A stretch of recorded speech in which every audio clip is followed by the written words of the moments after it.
So I have a history of being involved in community action up here in Belleville, where I live. I've been involved with homeless advocacy, housing, with women's rights, or helping organize marches and events around that.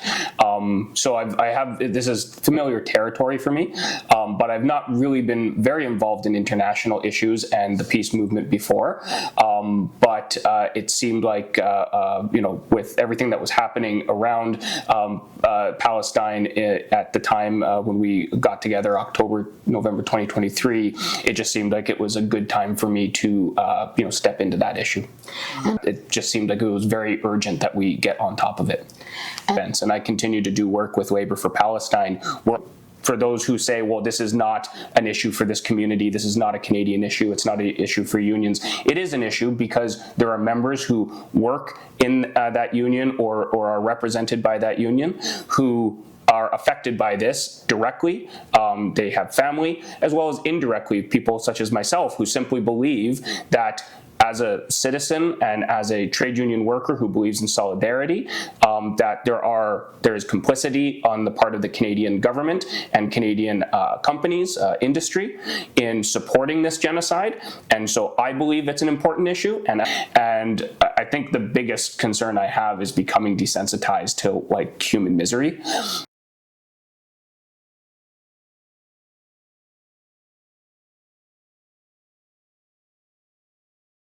So I'm going to ask you just to tell me your first name, if you don't mind. My name is Mika. Right. So, Mika, you've been having a lot of thoughts and feelings about how you imagine life for Palestinian children.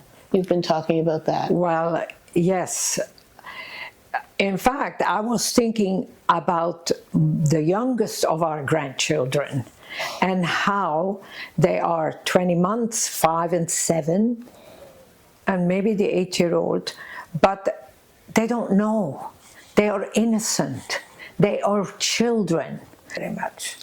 So here we are, and it's in Gaza, and I'm thinking of the children. And they don't have a childhood. They have their, and it makes me so upset.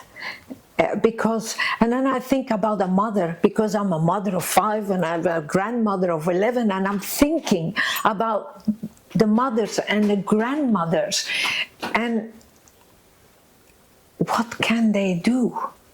And the impotence of not being able to do anything. And now they're hungry, and there is no help needed. And I just, the other day, I looked at Al Jazeera, and there was a family of 8, and the father was, the story was, he was crying. He couldn't provide for his family, and it is unbelievable in our time. But I feel, what can I do? What do you wish you could do? Well, in my brain, and I dream, I sometimes dream about, I'm opening my, I'm going there, I'm embracing them, and then I'm waking up and I'm thinking, what can I do? To me, children are the most important. They're the future of our world. And I hold them here. The mothers and the grandmothers too, but the children are the most important. And I cry for them, because they don't, at this point, I don't see an end. It's increasing. Where are they going? And I'm scared for them, because I've seen some of them having 10-year-old, having lost their family, their parents, and what's going to happen in a few years. That's my fear. And then the fear comes back also for the rest of all of us, because you give it a few more years and things don't and children who have gone through this start fighting back, then what happens to humanity? I just think if humanity, if people start working together, otherwise, where does humanity goes? And for the moment, it is a scary time. I'm not saying there's no good people. There's lots of good people. But this, what is going on, is beyond. Because, yes, what happened the 7th October was bad. But this kind of stuff, 43,000 plus died, and mostly women and children. What is there left? 100,000 plus wounded. Who's going to take care of them? Who's going to rebuild when it's finally over? I don't know. Really what you're talking about is children and families. You have a family, you're a mother, you're a grandmother, who've been completely traumatized. I just, yeah. You see them on television, and you feel powerless. But you come out every Sunday, you're always there on our vigil. What does it mean to you to take that kind of action?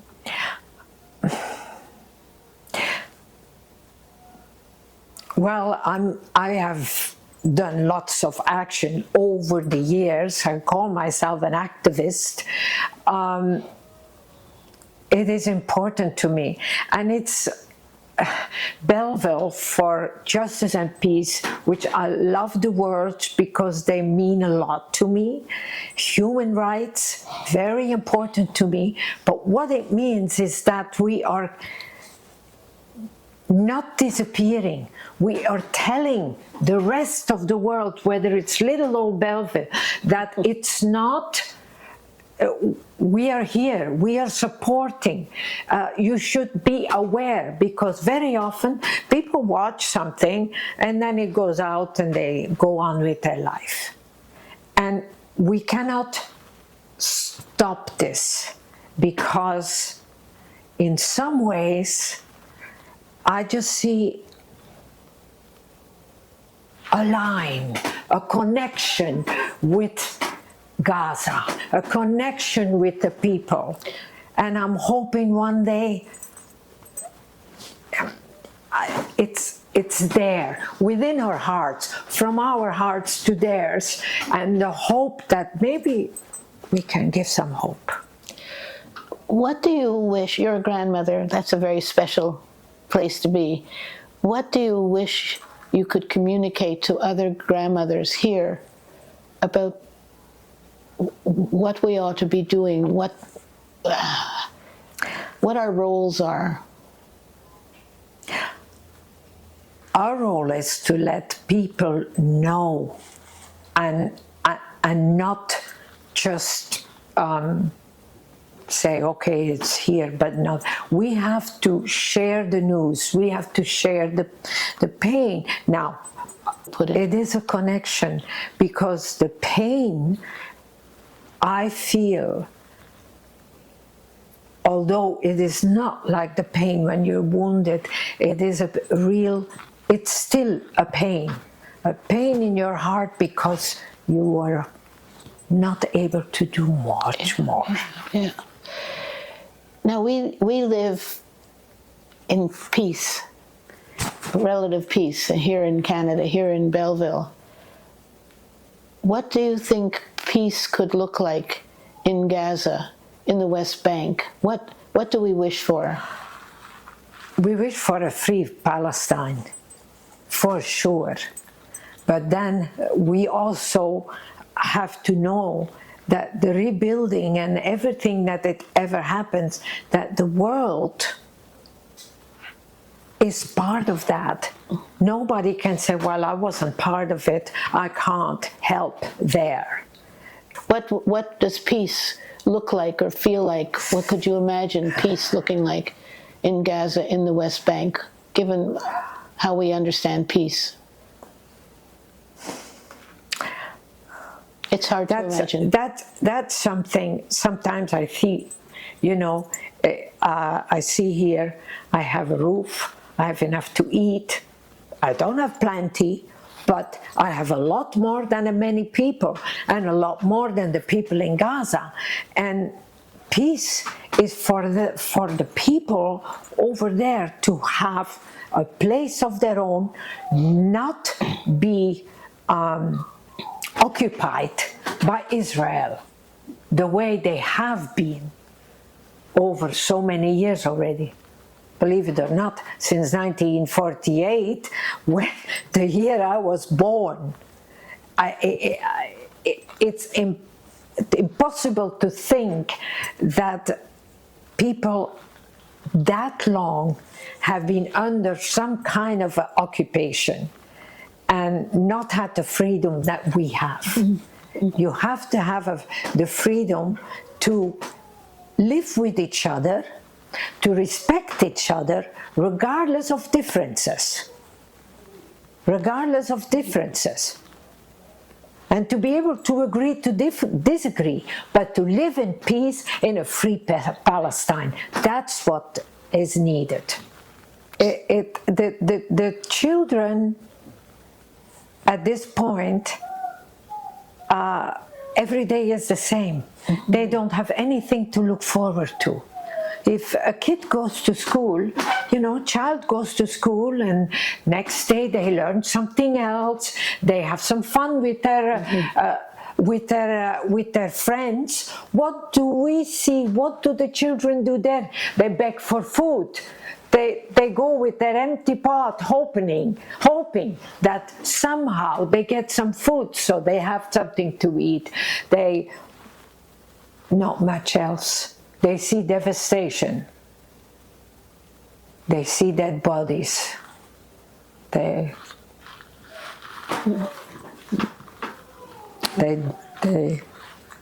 don't. They suffer. They suffer. They suffer, and not only that, if you see the wounded ones, I mean, honestly, barely enough for doctors to help them. And for, like, if anybody is hurt here, there is a recuperation. Where are you going to recuperate? You don't. You barely have something over your head, and it's going to get colder. Apparently, I don't know how. Every time I say, "Oh, I'm off. I'm going to stand on Bell Boulevard," you know, and they look at me. They don't. I have yet to have anybody join. We've talked briefly about people being wounded, children being wounded. The healthcare system in Gaza has been devastated. What are your thoughts about that? I admire the doctors that are going there. I don't even know if Doctors Without Borders is still there, or they don't? Are they? Still there. Yeah, because I support them. Yeah. I think it's horrendous that if they're looking after for somebody, if the Israelis are looking for somebody who's part of Hamas, this bombing schools, hospitals are not acceptable. Like, it is beyond understanding. And sometimes I think, don't you guys have any heart? Don't you guys have a mother, have a father, have children? Would you do that to your own children?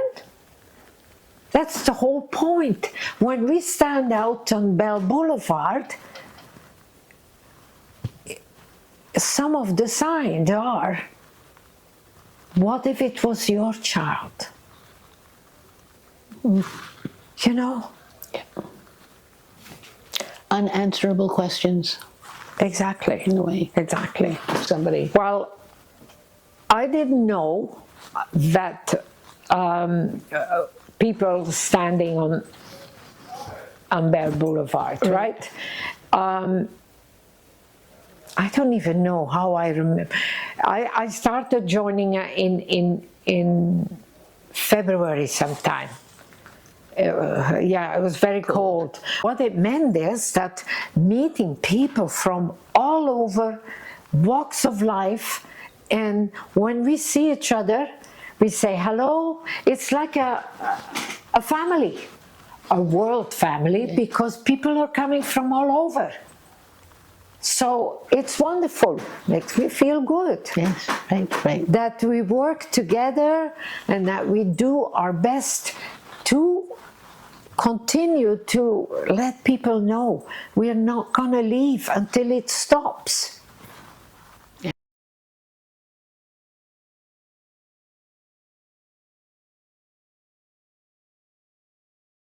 Yeah, I'm Megan Beattie. I'm a member of the Belleville for Justice and Peace group. Right. And how did you come to participate in the Belleville vigils? Well, I first saw them last November in 2023. I happened to be driving by and I realized it was a weekly thing. There had been a couple impromptu protests late in October and earlier than that. I didn't realize it was ongoing and I was looking for that, so I was excited to join. And what made me aware, should I jump into that? Sure, of course, of course. Yeah. What made me aware of Palestine initially was when I was a high school student, I got to take a genocide studies class, which was a really unique opportunity when you're 18 and you're taking gym class and biology and whatever else. It was infinitely more relevant than either of those classes were. And my teacher was very creative, and he really taught us not just the facts and the statistics, but how to look for signs of a genocide and how it's been represented in history and the different groups of people who have been affected. We didn't just study the Holocaust, we studied the Cambodian genocide, we studied what happened to the indigenous people of North America, the Armenian genocide, and off and on all these little side projects and extra credit opportunities, which were really important for my education as a person, not just what I was going to do next in college or what have you. So I took it to my teacher as part of a project. I asked him, is what Israel is doing to the Palestinians a genocide? And he kind of uncharacteristically hemmed and hawed, and he said, well, it's complicated. And that's what I took away in my very early adult life, as it's complicated. And I stayed focused on other social justice issues that were sort of more relevant to my life, more local, I guess you could say, and I justified that in my head of, oh, it's over there, it's complicated, it's not my business. And I unfortunately stayed that way for a very long time, even as my, consciousness expanded and I learned about things and I became more active in various communities and was doing more with my life and saw the importance of being active in the social justice world. And what I ended up realizing in October of last year was that there's nothing complicated about killing children. And it became so inescapable and so impossible not to realize the extent of what's been happening to the Palestinians and what the state of Israel has done and the wrongness of it. It's still remains very frustrating for me not to see that people don't get it. Yeah. Now, had you ever been an activist in your earlier life? I had. I don't want to overstate myself or anything like that, but I've always been I'm queer. I'm very active in the queer community. I've been active in local pride efforts. I've been to other protests. My mother was also very active that way. We went to protests together in solidarity with the indigenous communities who were blocking the railways. I guess you could say, in honor of the lives that were lost at residential schools and trying to call Canadians' attention to that. We went to Take Back the Night and all sorts of that. It's always been a part of my life. The older I've gotten, I've realized it's important to do more. It's not enough to be good. You have to do good. Mm-hmm. I've needed to learn a lot in a short amount of time. I realized how inadequate my education was around Palestine because it stopped when my teacher said it's complicated. And that becomes a sort of throwaway phrase that everyone uses for problems that they don't want to tackle. So I've had to learn a lot. I've tried to listen to a lot of Palestinian voices, to read them, to follow them on social media. And I get out to the group every week, and we stand on Bell Boulevard and we hold our signs and try to make people aware. And we've tried to host community events and that, and I am heartened to see people turning out and people honking for us. And I think it's gotten more and more as the months have gone on, because despite the lack of media coverage, I think it's becoming more inescapable that this is wrong. And I think that's the image a lot of people have, is that activist means you're out like getting arrested and being pinned to the pavement, when it's something that we can integrate into all of our lives and make it a part of the good that we do, because we're already doing good every day. But I think you just have to do it with a more global mindset and think bigger when there's issues like this. And have you had any uncertainties yourself? Not since last October. I've seen more dead bodies in the last year than I have in my entire life, of, you know, being a household that watched the news. And my mother was very into history, and we watched every single World War II documentary that I think has been put to print, and just very socially aware in general. But the amount of devastation is something I've just never, ever seen before in my life. So I've no uncertainty whatsoever. And what's your experience of our group? It's been good. It's been so interesting to see such a wide range of people come together. And it has been so organic and so accidental, of who happens to find out and who shows up every week and who wants to do a lot for the community events and who wants to make signs and all of this stuff. And it's just a testament to one of my core beliefs, which is that humans will seek community anywhere. And I think that's one of our strengths. And I think that's one of the things that we have to rely on, not just around Palestine, but all of the issues that are facing us and will continue to face us as a species. I think it's very important. Mm-hmm. It is hard to know, because it's so hard to know what's going to happen in Gaza. It just seems to get worse every day. You know, you think there's a rock bottom, but you hit the rock bottom and then there's something else under that. And it's just so difficult. But I am seeing more action in the world, and I'm trying to be hopeful for that. I just hope we get more people to join the group and more people realize that they can do something, because I think the louder that people can be collectively, the more pressure we'll put on the governments of the world to do something. And I saw a video, it might have been on Bissan's account. She's a journalist who covers a lot about Palestine. And it was this little boy who was 6 or 7 years old, and he had this big bandage around his arm. And the camera person asked him what his name was, and he said, "Awesome," in this cheerful little voice, because kids love when grown-ups ask them questions, right? That's the same all across the world. And she was sort of telling his story. She'd clearly talked to him before turning the camera on and said, you know, Awesome has lost his parents, his siblings, and he's alone at this ramshackle refugee camp at this school. And the video affected me when I saw it, but every month that's gone by, I'm like, I'm never going to know what's happened to him. He might be alive, he likely might not be, and I'll just never know that. And there's so many stories that none of us will ever know, and that's what always propels me forward and provokes deeper thought on the issue for me, is all those stories that have been lost.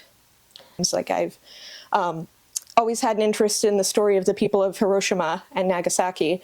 You know, when you face something that's so beyond your understanding of destruction, where everything is gone, where you can't even bury your loved ones because they've been reduced to nothing by the strength of that destruction. Your world is over in a meaningful sense.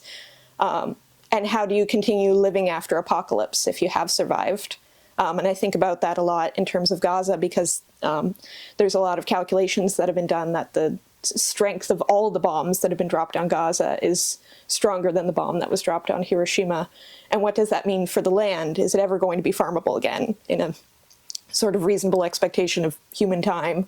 Are the animals ever going to come back? Are the olive trees going to survive? How are you going to live when there's barely anything standing? But the people of Gaza have astonishingly continue to, and they continue to rebuild, and they continue to live there because they understand that they are part of the land in a way that a lot of us in the West don't understand. And you see the same thing paralleled here on Turtle Island, the struggles that the Indigenous people go through to protect their land, because they understand that we're nothing without the land. We don't live in isolation from nature. We're part of nature. And what's happening to the Palestinians is also happening to us, because there is no separation in this world. We just draw imaginary lines on maps and say that there is. Mm-hmm. do you have any thoughts or feelings about that? The comparison between our lives and the people who want to support Palestinian people? Yeah, I would say that that cognitive dissonance, it's simultaneously real and it's an illusion because we are meaningfully very sheltered from it.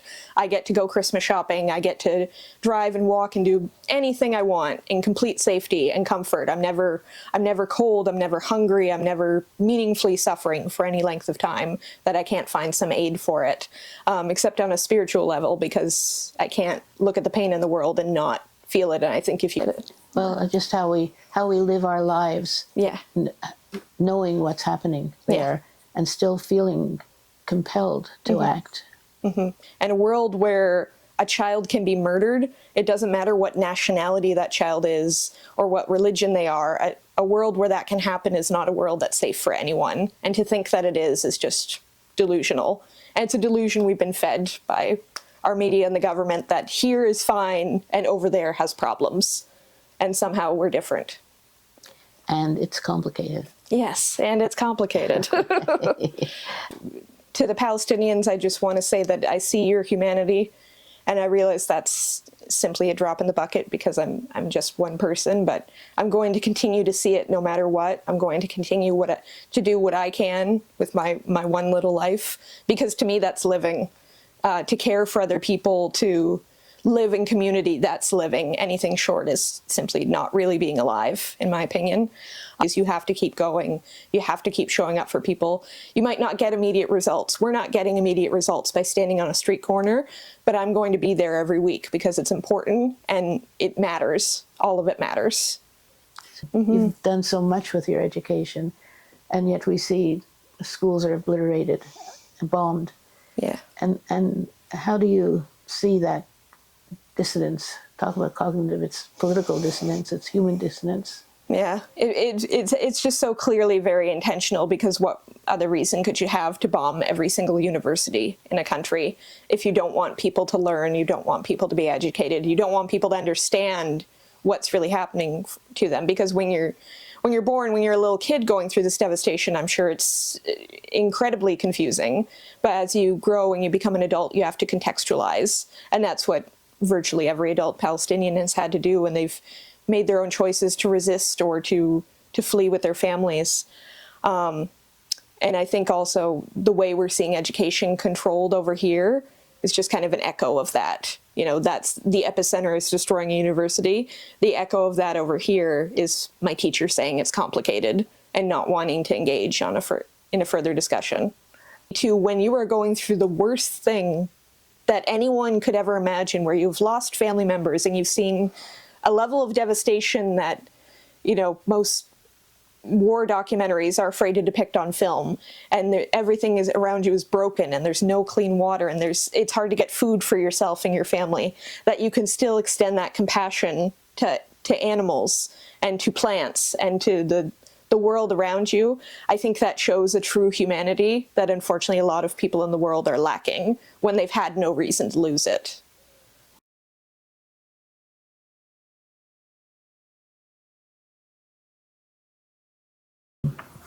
Yes, thank you, Laura. My name is Shahid Mahmood. And Shahid, could you talk to us about how you came to be involved in the Palestinian support activities? Yeah, that's a question I get to be asked a lot in different ways and forms, but basically there is really not a choice from my part, or there is something that I had to make specific decision to do. It's something that's happening in a part of the world where human beings are in trouble. They're being slaughtered and they're being murdered. And it's impossible to just stay quiet. There is something I have to do. There is something I can do, and there is something I must do. So I figure out whatever I can, whatever is in my hand, I will try to do it. Have you ever done anything like this before? I have participated in protests before. But as just a regular participant, haven't done anything of this scale and magnitude before. So, because in a way you have, in a good way, claimed you're leader in our group, And I wonder what that experience is like for you to be in that position. Yeah, I heard that as well. I don't consider myself as leader or anything. I don't consider this group as something that is to be led by a human leader or something of that nature. What I believe is that this is a cause that we are all following. We are all equal. We are all leaders in our own capacity. And what leads us is this mission and cause. And that is also something that connects us together, no matter what our background is, what our religion is, what our skin color is.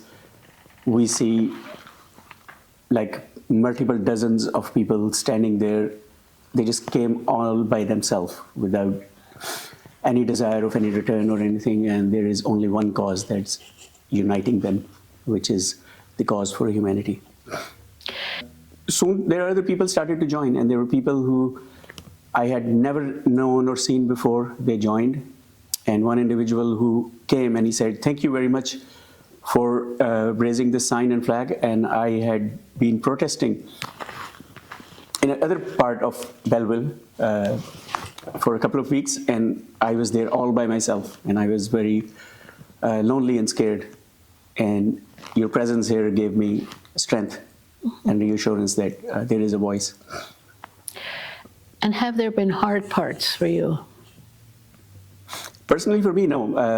I'm mostly concerned about people who are around, and biggest concern of me is that I should not do something that will give a wrong message to people or give misinformation about our mission. And for that purpose, I'm very cautious of what I am displaying and I'm speaking, and also what other people are, how they're expressing themselves and how they're participating in the demonstration, if they have real intention for the cause or there are ulterior motives. So far, I have not seen anything that contradicts our cause. Well, you know, what's really interesting about our group is that we all agree on a couple of very crucial things: ceasefire, an end to the genocide, an end to the suffering. But we also have different opinions in some of the more, in the details.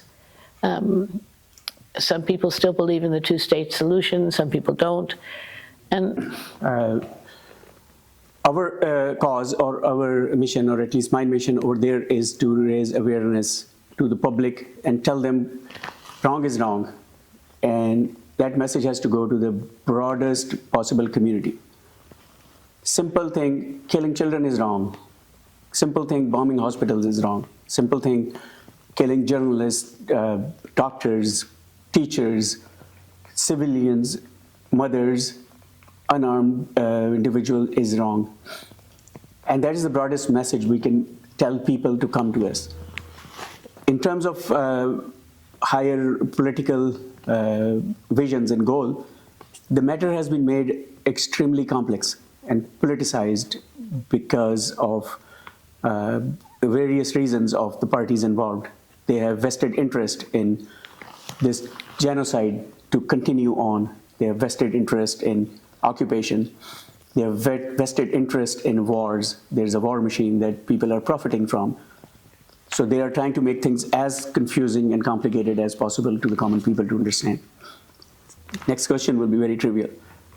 What is the right of people? People who are the rightful owner of the land have the right to live there, just like everyone else. There should not be any specific exemption. There not be any specific restriction. Simple as that. This is a simple case of justice for all. What would we do if we ask this question to ourselves?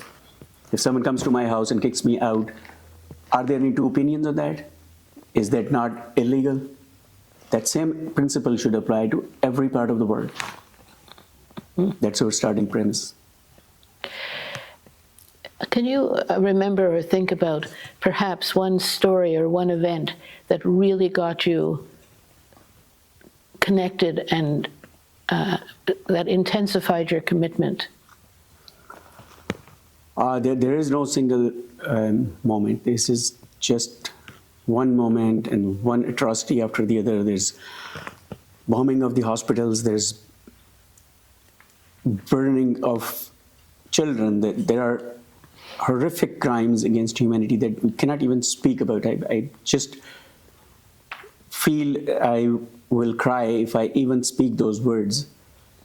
How this killing machine is brutalizing and murdering children. I won't say innocent children because there are no other kinds of children. They are just murdering specifically and targeting children, and that's something that just pains me right there in my heart. And so much of our attention, in a good way, in our vigil is focused on the children. In a way, they become the symbols of the injustice, the hideous injustice. It's just spontaneous, it's natural, it's just something that you cannot just look around, you cannot turn away. You just cannot see that and then turn your blind eye around it. Now, we've also had the experience of having people who support Israel come out and do a counter demonstration. Right. And you've been the voice of calm in all of that. How do you see those interventions?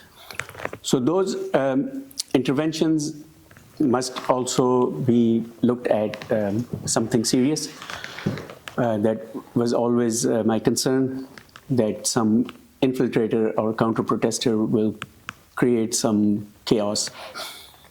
Luckily, the situation we have encountered so far is very disorganized and not really threatening to us or to our protest or the physical safety of our participants. And that's why we have a rule of code of conduct, which all of our participants read and they follow through. One of them is that do not do anything that is against any local or national law, and respect others as well. So our side is pretty peaceful, calm, and they are often emotional and they're often angry, which is natural and it is also legal, but it does not cause any problem. And I also carry the Bill of Rights with me during the protest in case anyone has any doubts, so I can read it to them. So that is our strength, and that is something that protects us, and that's what keeps the law on our side. Now, what do you make of the accusations of anti-Semitism when people like us are critical of the state of Israel? Intentionally do not want to get involved in that, but because basically that's just another tool to control people's voices and create confusion. You criticize Israel, that is anti-Semitic. You criticize Netanyahu, that is anti-Semitic. That is suppression of freedom of speech. It is my right to criticize anyone, including Canadian Prime Minister or any other country's Prime Minister, especially when they're doing something wrong, they have to answer. And here we are, relatively safe in our homes. Yeah. How do you think the whole concept of home is living out in Gaza right now and in the West Bank? Yeah, that's a very tough. I cannot imagine even being in that situation and see what it feels like. There is no home. Whatever buildings, they are shelters. They're just trying to hide themselves from the elements under some kind of shelter, whether it's a tent or a roof or some kind of structure. The concept of home does not exist anymore for those people. And those buildings are actually becoming a death trap for them. Just yesterday, as we know, Israel regime has targeted a home with 72 families, and another neighborhood close to that were 24 families targeted. They're all under the rubble, under the building. They are trapped now, and they will be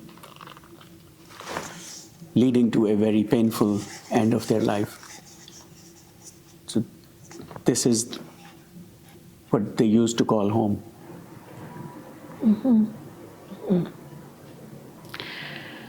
And then there's the bombing of hospitals and the killing of doctors and medical personnel.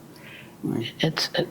It's hard to imagine how people can justify this in their Yeah. minds, killing people who are taking shelter in hospitals. They just bomb and then they just keep on doing what they want to do, and because they have desensitized everyone. We have just normalized these daily killings. It doesn't make us put us into shock. They did. What do you wish from the community of Belleville around what's happening to Palestinian people? Yeah, basically what we want to say is we want their attention. We want their concern to be, we want them to notice what we are saying. They're completely random strangers who come and they either gives us thumbs up, or they honk, or they shout the slogans, and oftentimes they just get out of their car, park it, and join us. And that is one of the purposes, is to raise public awareness. How will this end? This will end when people are free. When the people of Palestine are free and they have returned to their homes peacefully, and they have their freedom back, and it is secure, that they are not being threatened by anyone at a later time.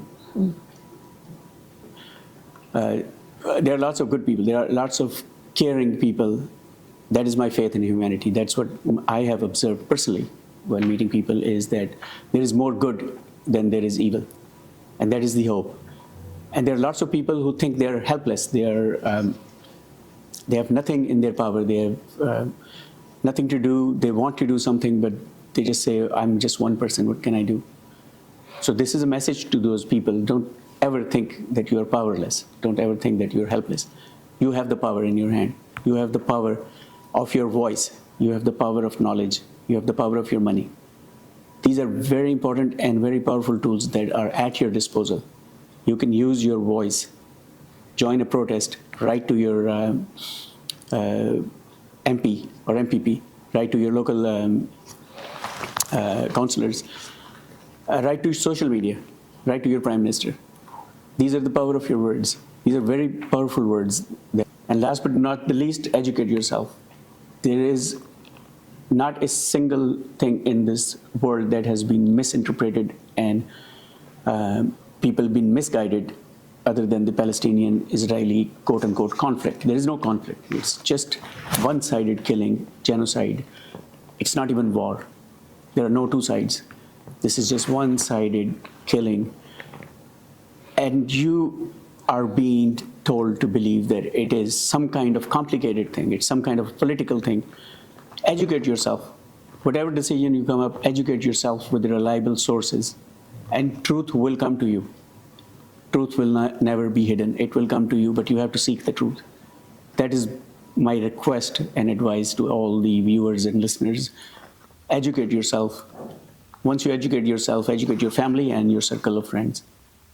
I had to really find this out. I had to educate myself. And people are led to believe this is too complicated, but it's too complicated to understand. But actually, that's part of our civic action, is to learn. Yep. And then to act. Yep.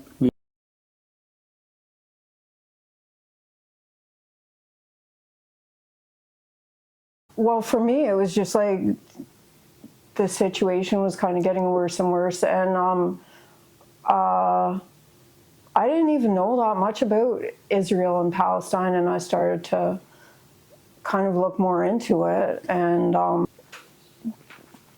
just it was getting worse and worse, and more obviously, like, this is like genocide. Like, this is really huge violation of human rights and everything, and we want to do something. And so just in one February, we went to Belleville, and there were people on the corner there, and just more and more people came, and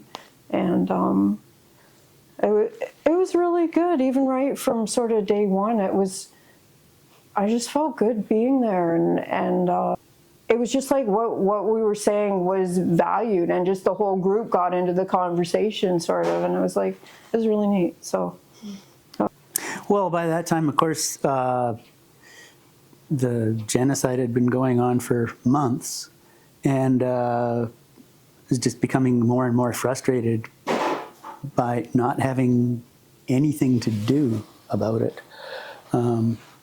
Not that standing on that windy corner every Sunday stops the war, but it's something, and it's all I can think of. So. Had either Jim? The first protest I ever went to, I think I was 15. It was about the war in Vietnam. So never really stopped.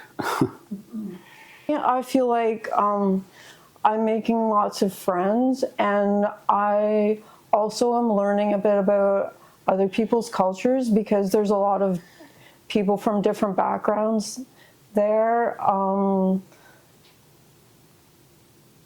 And I think it's got me interested in the Arabic language, and I'm trying to learn that.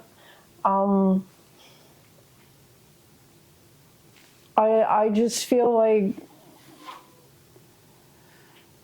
it just feels like such a good place to be. It's very sad, and like people share your sadness and frustration and anger there. But at the same time, like, everybody's just like, we're just so I guess united and trying to do something in such a terrible situation. And I think it just because it's about human rights, maybe, or valuing humanity, it just makes me feel like we all are sort of united in, like, our humanity is what matters, our common humanity. And it's nice to be in an environment where that is the driving force, because it is not the driving force very many places in my life. That's a really good example. So you farm the land, and there are people in Gaza and in Palestinian territories who farm the land. If you had some magical way of talking to them, given where we are and what's happening to them, what would you like them to know about what you think or what you feel about what's happening?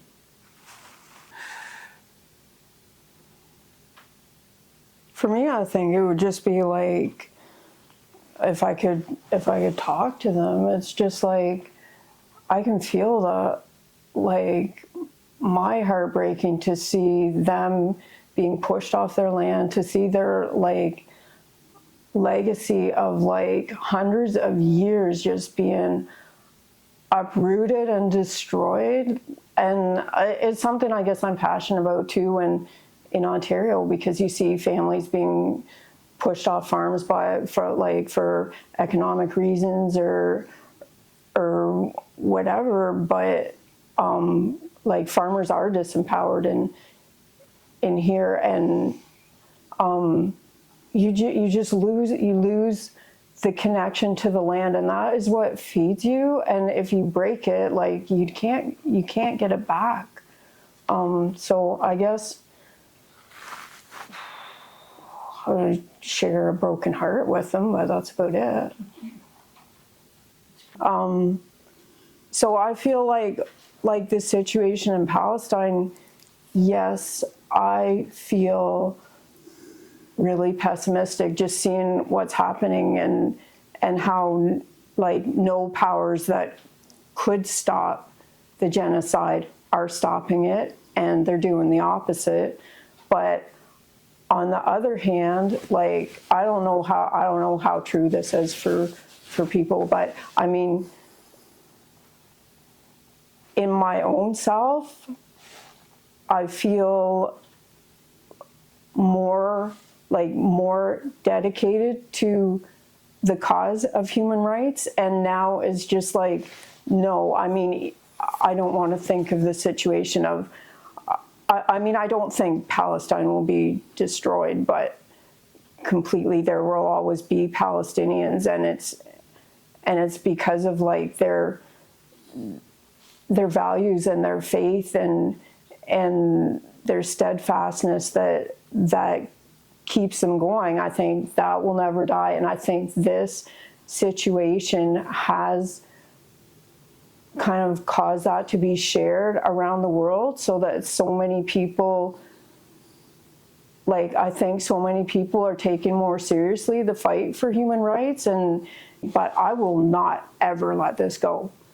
Not ever. I wouldn't, like, I will fight. I just feel like because of the example of Palestine and the world I want for my children and my granddaughter is like, I guess, and plus I'm kind of old, so I feel, I don't feel like I'm sacrificing a lot to say this, but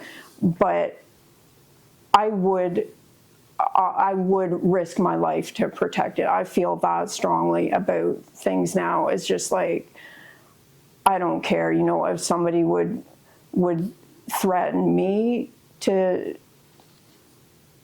with my life or something, if I wouldn't, give up the struggle for human rights, I'd be like, oh, no, I'll take my chances. It's that important to me now, and that is not going to die.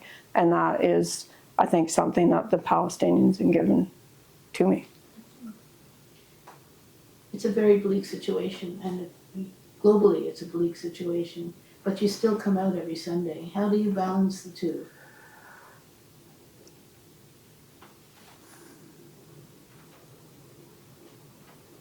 I don't know if I'd balance it. What else would I do? It doesn't really seem optional,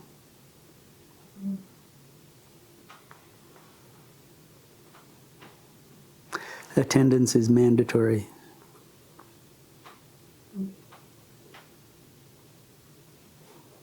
I don't know. I'm kind of horrified. I was born in the shadow of the Second World War, When I was a kid, it was everywhere. Both my parents were in the Air Force, and all my friends' fathers had been in the war. And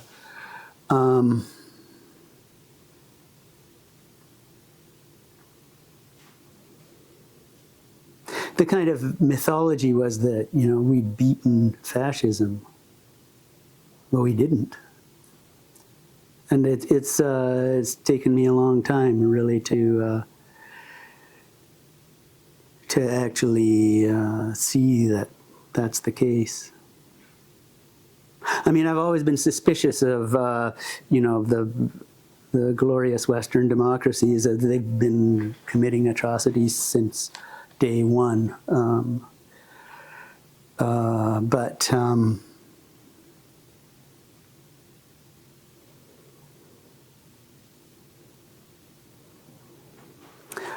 I don't know. I'm probably from the most pampered generation in all history, where I grew up and when I grew up. And I guess it's naive, but I'm still kind of shocked that we have not escaped this kind of oppression and inhumanity.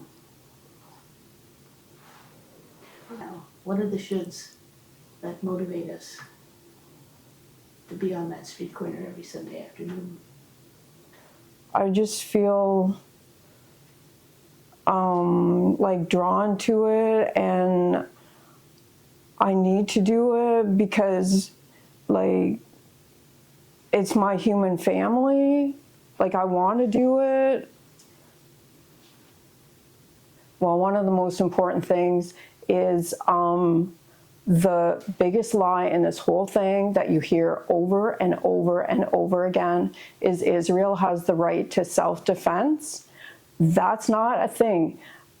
The right to self-defense is between countries. If another country took aggression against Israel, yes, they have the right to self-defense. A country does not have the right to self-defense against a people that it's illegally occupying the land of, oppressing, denying the rights of, perpetrating all kinds of illegal attacks against, starving. And this has been going on since well, I mean, even before 1948, but no, Israel doesn't have the right to self-defense. In this situation, from day one, the right to self-defense belongs to the Palestinians, and especially since they have tried every peaceful means, every diplomatic means under the sun to, get help, get attention, get their rights recognized just as human beings. They say, killing babies isn't self-defense and stuff. The value of home. Here's your home. You have your home, and it's a really central part of our lives. And what does home mean, as you can see it among Palestinian people now? A lot more than it means to me, I think. I've lived on this farm for, 2.5 years or something. My parents never saw this place.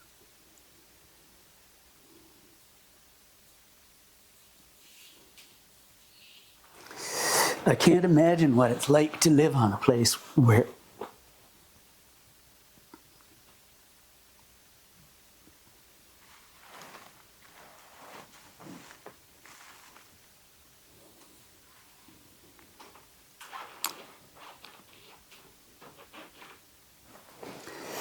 your family has been farming for hundreds of years. And see it destroyed.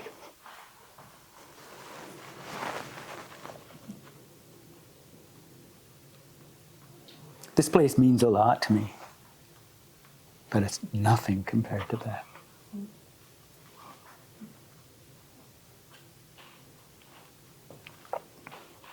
Their losses are so enormous.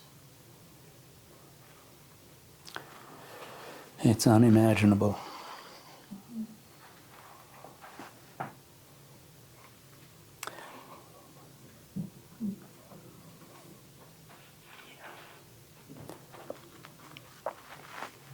And it's not just them, of course, you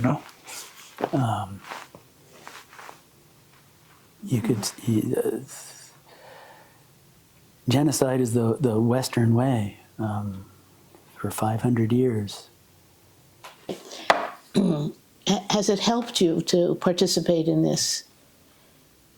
And what's your experience of being with the group? And what is it that we have to offer them?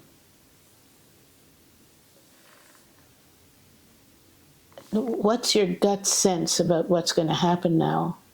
What's your gut sense about what's going to happen in Palestine? What's your gut sense about what's going to happen to the Palestinians?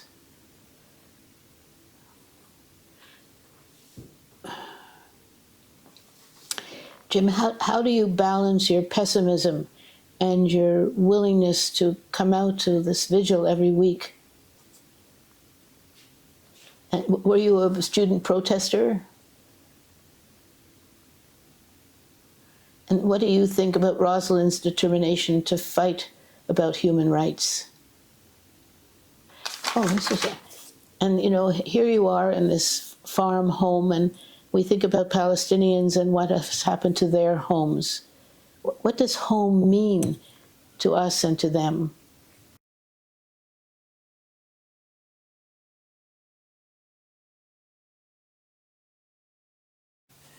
I believe that citizens should be active, and I think we should care about the world. And I've been caring about the situation in Palestine and Israel since 1987.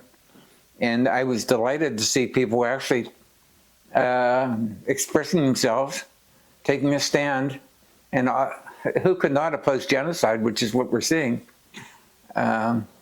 So I don't know if it does any good, but I feel like it's just something that everybody should do. And I think the people who are not doing it are missing out on a great opportunity to feel solidarity and to feel some moral purpose. The most drastic thing I did was I went on a hunger fast, water only, for a week. and sat on the steps of the federal building in our small town, and I got in the newspaper. And I think that's a time when Israel exiled the Palestinians to no man's land on the border of Israel and Lebanon. And this was in the winter. And so people were freezing. But that was so mild compared to what we're seeing today. But most of my activity has been online. I try to post reasonable comments, discuss issues with people, and dialogue with people. And what do you hope that your participation is going to do, is going to accomplish? What do you wish for? And I really think that's important. Yeah, I don't think it's helpful to demonstrate with an expectation in mind. It's not end-oriented behavior, it's means-oriented. And what do you mean by that? Well, if you're looking for a particular end, you're going to be disappointed 9 times out of 10, and then the disappointment will be demoralizing. So it's actually better, I think, not to have hope and just to pay attention to the present and be involved in the present and do what you can in the present, whether it makes a difference or not. Just do what's right. But it feels great to be out there with community and feel solidarity. But also I think that it's important that we have, that we show that we're not a clique, that we're individuals too. And we can be together, but we can also stand alone. And I wave at all the cars. Instead of waiting for the cars to honk and just waving at the cars that express support, I think it helps for us to initiate by waving. And if you could talk to those people in the cars, what would you say? Oh, that's a good question. We're not your enemy. And so when we're doing our demonstrating, I consciously work on seeing people as us all being together, including the people who don't participate, because we're all part of the human race. What do you think about the meaning of home when we see what's happening to Palestinians? They're being starved to death. Their homes have been demolished. They're living in the midst of rubble. And it's not like an earthquake where people are coming to your aid. There's nobody coming to their aid. In fact, I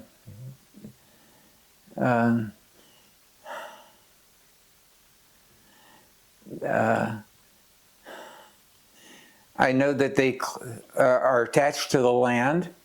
They try to farm there. Their olive trees are ripped up.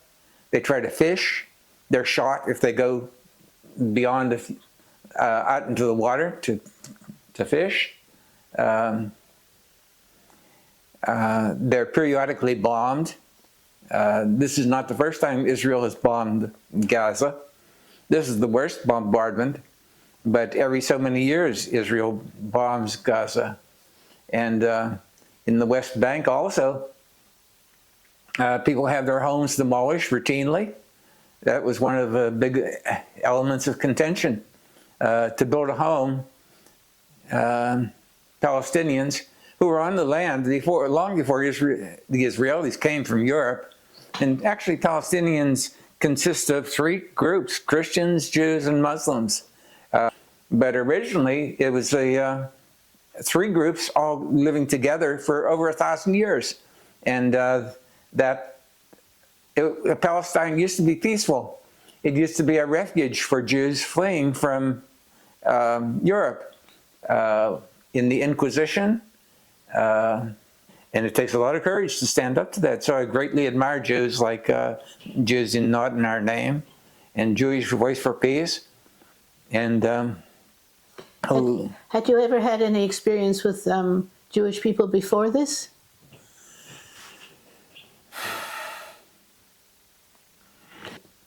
And that's a shame. Charlie, what did you do in your life? I'm assuming you're retired now. Yeah, What work did you do before that? I was a computer programmer. Oh, right. But somebody who sounds like you were engaged in what was happening in the world. You were aware of what was happening in the world. Oh, and do you mind if I tell the story? Please. Well, I was living in Boston in an SRO, which is a single room occupancy. Although I had a good income, I lived frugally. And an SRO is where you have multiple people on one floor sharing a bathroom. The man across the way was a refugee from East Germany, and he was repairing shortwave radios on the side. And I had never heard of a shortwave radio before. And so he gave me a shortwave radio for $10. I bought it off of him. And with a shortwave radio, you can hear broadcasts from all over the world. And I was always somewhat interested. I was a true believer in the Cold War at the time, because I believed in freedom and all that.